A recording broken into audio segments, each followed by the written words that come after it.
Hello everyone, welcome to another video on the channel, and today's going to be a reaction video on the new trailer that just got uploaded this morning of The Chosen Season 5. Now, I was doing my morning devotional and I got the notification of the new trailer, and of course I watched it, and of course I got excited. I hadn't had The Chosen in a long time. Now, it's the 5th season, and so if you haven't been in the loop about The Chosen or haven't seen The Chosen, it's season 5 and it's going to be showing the Last Supper. And after the Last Supper, it gets a lot more serious. So this trailer actually does a great job at setting up this season to be a more serious tone than last season. And let's just jump right into it, and I'll tell you my first thoughts when I saw it for the first time. You must know something. I do believe that Jesus is most likely the Messiah. Why? Why what? Why do you believe that? I've seen too much. Then why are you doing this? I suppose I have not seen enough.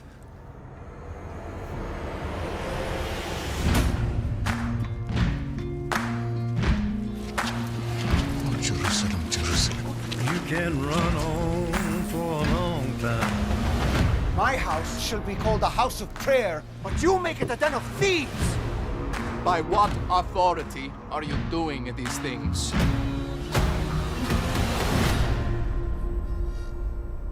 My own!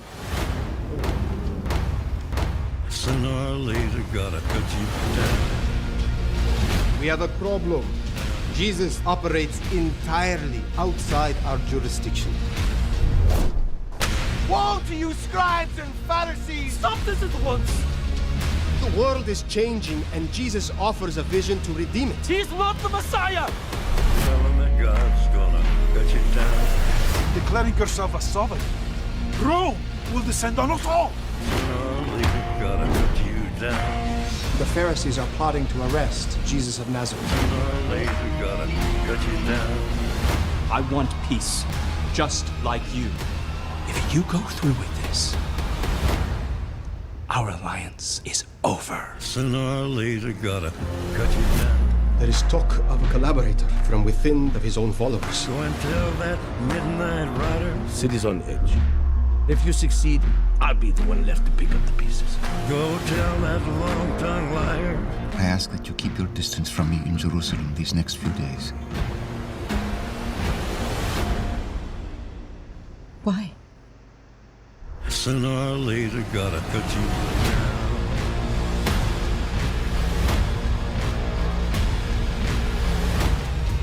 You serpents!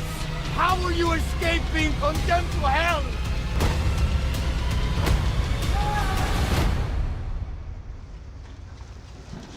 What have you done?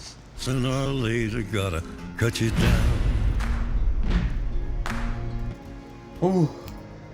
Just watching it again actually just sets that tone already. If you don't know already, that song is by Johnny Cash, and Johnny Cash has that ability in his music to make a movie serious when it needs to be. So I think they nailed that part in putting that song in the background. Let's see, first thing. Oh, the interaction at the beginning with Judas and Caiaphas. There's a part in the Desire of Ages. I remember this out of the top of my head actually, because my dad preached about it, but that's another story. It was about Judas's true intentions on why he betrayed Jesus. It wasn't just because he lost faith in him. Partially, could have been. Maybe. I'll leave that to creative freedoms for The Chosen. Although it does seem like that's the way they're going towards it. The way the Desire of Ages does talk about it, he says Judas was an opportunist, and the religious leaders were actually, of course, rumbled up, and he took advantage. Judas took advantage of that, and of course he gave them a way into arresting Jesus. That's in itself not treason, but a betrayal, like the name suggests. But he was actually thinking of a win-win situation. Sort of. He would earn the money for betraying Jesus, but then Jesus, this was Judas's thinking in the Desire of Ages. It says he hoped that if Jesus were to get arrested, he would escape, or he would just not get arrested. And either way, Judas would earn money because he was the one in charge of the finances in the group. So he saw that as an opportunity, and also an opportunity to force Jesus to show his divinity, his power. Judas in itself thought he was the one who could force Jesus to be the savior the Israelite people wanted, not the one they needed. So I hope they introduced that. So far I haven't caught on to the idea if they have introduced that idea in there, but we'll see. The other thing that stood out to me, funny, I was today years old when I found out that Jesus made the whip he used at the temple scene. I didn't know that. I actually, when I saw it, I was intrigued, went and read about it, and it said he created it. Let me show you actually, instead of me just blabbing about it. Right here. I usually read the New King James. The Old King James is actually a good, the one I started reading when I was younger. The New King James just seems more convenient.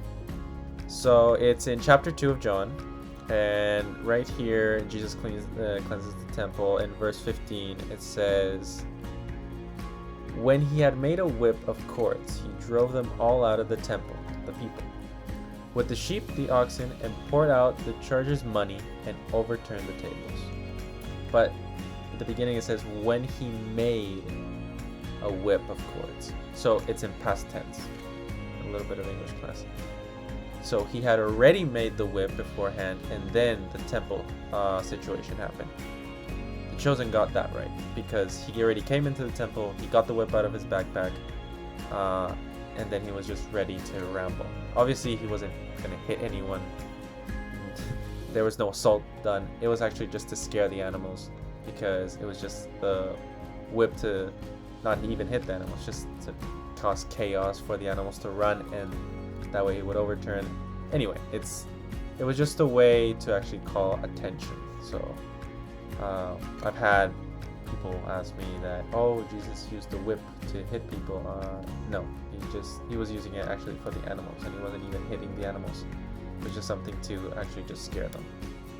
And so that was something new for me. And what's the other thing I had around here? Let's go back to the video. It was a lot of things going on. The Roman scenes. I was intrigued. I believe the scene where the Romans are. Let's see if I can find it again. Yeah, they're spread out everywhere. Either that is a flash forward or a flashback. I assume it's a flash forward, and this is the destruction of Jerusalem. The other thing that actually stood out was, to me, there was three things that really stood out to me. It was the music, the conversation between Judas and Caiaphas, the whip, and actually I think the third one was a little Easter egg on this fella right here in the middle. So, of course, when I saw the trailer first, I saw other people talking about it. And the one thing that kept on popping out was that this soldier, I can't even see if it's true. I can't even tell. I can zoom in, and I know it's not showing for you guys, but I'm zooming in. It's not showing you guys, but that looks like Dallas Jenkins. Free cameo. I mean, he's the one who's doing the show. Why not? I mean, his posture does look like it would fit a Roman soldier. I wonder if it might be. Oh no, but they're already I know there is right now I just don't remember the name, but I know further on Peter is asked to go to the house of a Roman centurion. If I'm mistaken, please in the comments tell me if I'm wrong. And to just go and not evangelize, but just preach to this centurion and his family. And Peter's like, no, the gospel is for our people. Then he's given the vision of the scroll with the many animals and the impure story. Wouldn't it be cool to have this centurion be that centurion later on? That's just a little theory of mine right now. Yeah, in the end, there's a lot of more things that are in depth, but I don't want to take away time from absorbing and just assimilating what just happened in the trailer. I'm excited for it. I know multiple other people in the fan base are excited for it. This is Chosen, The Last Supper. I love that they didn't actually say season 5. The Last Supper just stands on its own. It's beautiful, it's attractive, and yeah, can't say much about this. I'm excited for March 28th. That's when it releases in theaters. Then later on with Amazon, if you have Amazon Prime. Then later after that, it will be free on the Chosen website. But of course, thank you for coming and watching me react to this trailer. It's just like a breeze of fresh air. It's great to have this. I will definitely be talking about the show in its entirety. For right now, I'll concentrate on my other shows, and hopefully I'll get in time to reach The Chosen and talk about it before season 7. But we'll see, Lord willing, what other plans are going to come. And yeah, anyway, thank you for watching, and see you in the next one.